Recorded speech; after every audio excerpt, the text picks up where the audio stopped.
Sul campo della Todis si è accontentato dello 0-0, il minimo garantito, il nuovo Matera uscito dalla campagna d'autunno, in versione abbottonata e coperta, senza spingere più di tanto in avanti.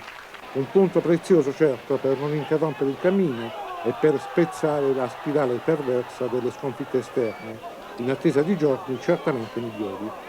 I padroni di casa non è che fossero granché, ma in qualche occasione il Matera si è reso pericoloso, anche se più vicino al gol è andata la Todis, approfittando, come in questa occasione, di un errore del nuovo portiere materano Bruno.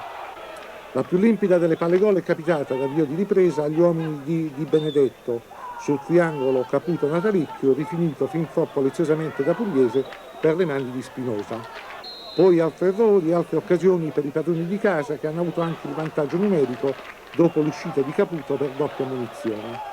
Ed anche nei 5 minuti abbondanti di recupero la Todis è arrivata vicino alla morte pura. Ma anche se un po' sgangherata, la barricata ha resistito fino al termine. Il punto è prezioso perché viene conquistato su un campo molto difficile, però come partita brutta non direi, abbiamo visto un bel primo tempo da tutte e due le parti, noi abbiamo avuto diverse occasioni, non le abbiamo sapute sfruttare, quindi il risultato è abbastanza giusto.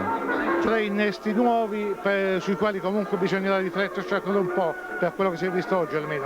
Beh, certamente non si poteva vedere oggi, anche perché uno degli innesti è subentrato a mezz'ora dalla fine, quindi non si è potuto vedere molto, anche perché il secondo tempo è stato, diciamo, una partita di difesa per noi.